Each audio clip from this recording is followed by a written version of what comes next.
1번 성적보다 중요한 것. 학생은 학교를 왜 다닐까요? 친구들, 선생님, 다른 사람과 어울리는 법을 배우고 일기 쓰기, 더하기 빼기 이런 기본적인 지식을 배우고 다양한 활동도 하고 다양한 과목도 배우면서 내가 뭘 좋아하는지 뭘 잘하는지 배웁니다. 학생이 시험 잘 보려고 학원 다니고 엄마한테 혼나가면서 밤새 공부하고 시험 망치면 혼나고 성적표 숨기고 하지만 분명 성적보다 중요한 무언가가 있을 겁니다. 학생의 본질은 나는 어떤 사람으로 살고 싶은가를 조금씩 알아가는 과정이라고 합니다. 그걸 위한 지식, 기술, 습관을 쌓는 시기인 거죠. 우리가 그 과정을 못 거치고 좋은 고등학교를 가야 되고 심지어 좋은 학원에 가야 되고 좋은 대학을 가기 위해서 시간을 보냈기 때문에 우리들이 성인이 되는 시기에 안 그래도 불안정한데 좀 더 불안하지 않았나 생각도 듭니다. 그럼 어떻게 했어야 하는지 유치원, 초등학교, 중학교, 고등학교 각각 어떤 목표를 가지고 어떤 성장을 해야 하는지 그러면 그 과정에서 부모는 또 어떤 역할을 해야 하는지 알아봤습니다. 2번 유아기. 세상은 안전하고 사랑이 가득한 곳. 유아기에는 나는 사랑받는 존재다. 세상은 안전하고 궁금한 게 많고 시도해볼 만한 곳이다. 라는 걸 배워야 한다고 합니다. 삶을 살아가는 정서적인 토대가 되는 시기겠죠. 그래서 이때는 조건 없는 사랑과 신뢰감을 줘야 됩니다. 존재 자체로도 사랑받고 있다고 느껴야 되고요. 실수했을 때는 혼내기보다는 괜찮아, 다시 해보자 이렇게 해야 됩니다. 부모의 말투, 표정, 눈빛 이런 걸 다 아이가 보고 아이의 자존감을 만듭니다. 만져보고 만들어보고 부셔보고 이것저것 해보는 감각적인 탐색이 중요하다고 하고요. 감정을 어떻게 표현하고 어떻게 다뤄야 하는지도 배워야 됩니다. 울고 떼쓰면 혼내는 것도 좋지만 감정에 이름을 붙여줘야 된다고 합니다. 속상해서 울었구나 이러면 이제 아이가 이게 속상한 건가? 화가 나서 때렸어? 그러면 이게 내가 화가 났었던 거구나. 근데 때리면 안 되지. 이렇게. 이 시기에 부모는 아이의 감정적인 모델이 됩니다. 부모가 스트레스를 받았을 때 어떻게 그걸 다루는지, 부모가 실수를 했을 때 어떻게 반응을 하는지 배운다고 합니다. 그래서 유아기에 가장 중요한 건 부모의 말투, 반응, 눈빛이 아이의 자존감을 만든다는 겁니다. 괜찮아 하더라도 이 눈빛이나 분위기가 싸하면 그걸 다 안다는 거죠. 3번 초등학생. 실패해도 괜찮다. 초등학생은 실패해도 괜찮다는 마인드가 중요합니다. 호기심이 가득하고 여러 가지 시도를 막 해도 안전하다는 그런 자신감과 자존감, 안정감을 배우는 시기라고 합니다. 실수하거나 실패하는 거를 혼내지 않고 한심해하지 않고 원래 그런 시기니까 시도하는 것 자체를 칭찬해주면 된다고 합니다. 너 그래서 결과적으로 한 게 뭐야? 이게 아니라 못했지만 배운 건 뭔지 이런 걸 알아봐 가는 겁니다. 그리고 감정을 조절하고 자기 감정을 표현하는 걸 알려줘야 됩니다. 또 그리고 이때부터는 용돈을 주기 시작하면서 돈의 개념과 계획적으로 쓰는 방법을 스스로 배울 수 있게 해줘야 됩니다. 4번 중학생. 나를 찾는 시기. 우리 모두는 유전적인, 선천적인 부분을 가지고 태어나죠.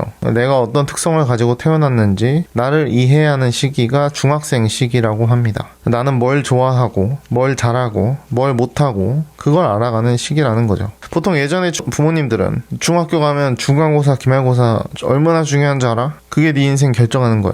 이렇게 하지만요.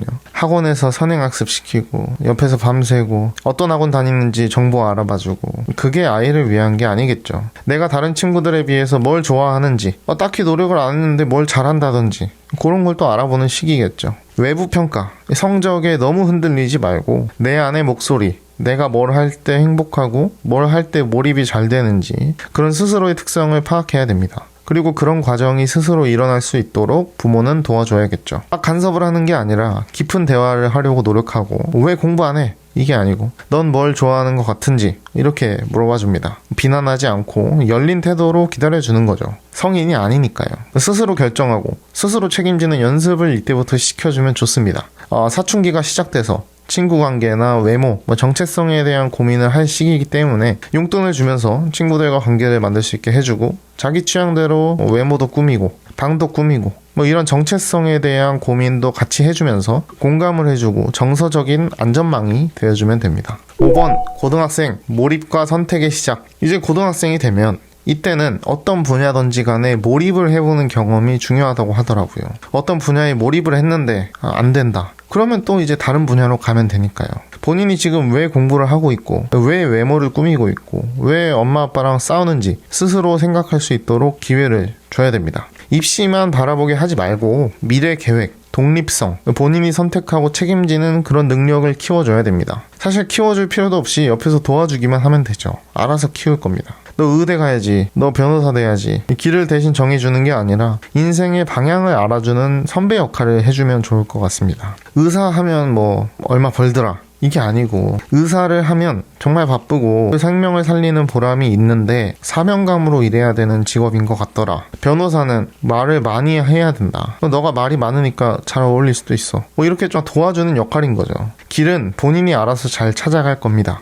부모는 무조건적인 믿음과 사랑으로 지지만 해주면 되고요. 망해도 괜찮다, 대학 간판 평생 가, 이게 아니고, 지금 결정하는 거 1, 2년? 정말 별거 아니다. 평생을 결정하지 않아, 절대. 그러니까 걱정하지 말고 일단 해봐, 이렇게 해줘야 되는 거겠죠.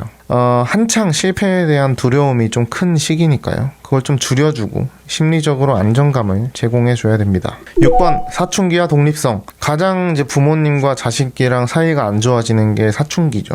사춘기는 어른이 되어가는 과정인 건데, 부모랑 하는 말수가 줄고 친구들이 더 중요해지고 아들의 방문이 닫히는 그런 시기입니다. 나와서 밥 먹어! 이게 아니고, 오히려 좀 멀리 있는 방을 줘서 조금 독립적으로 생활할 수 있게 해주고 자식 방에 함부로 들어가지 않도록 해줍니다. 방을 본인이 꾸미고 정리할 수 있도록 배려도 해주고요. 아예 방문이랑 현관 쪽을 파티션으로 막아서 스스로 좀 독립적인 공간이라고 느낄 수 있게 그래주면 또 좋을 것 같습니다. 특히 용돈은 20살이 되면 끊긴다고 미리 알려줘야 되고요. 너는 성인이 되면 스스로 돈을 벌 수 있는 거야.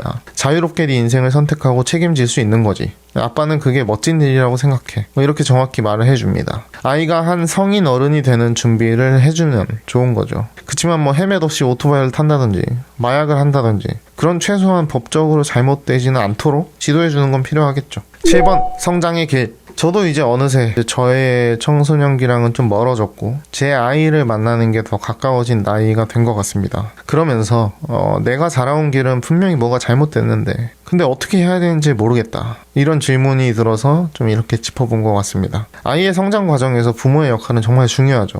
후원자이자 선생님이자 친구이자 선배니까요. 단계마다 아이가 필요로 하는 부모의 역할을 해주면 좋을 것 같습니다. 제가 과외를 많이 했기 때문에 분명 지금도 이 시간에도 아이 성적에 목숨 걸고 아이 성적이 곧 내 성적인 그런 부모님들이 아직도 정말 많은 걸 알고 있습니다. 하지만 그런 부모님들이 조금이라도 줄고 아이들이 최대한 그런 부모님으로부터 영향이라도 덜 받고, 제가 어릴 때는 내가 잘못된 건가? 이런 생각을 정말 많이 했던 것 같습니다. 이런 글이나 영상을 보시고 여러분들이 잘못된 게 아니라는 거, 부모님들이 잘못 지도하고 계시다는 거, 그리고 흔들리지 마시라는 거를 말씀드리고 싶습니다. 마치겠습니다. 감사합니다.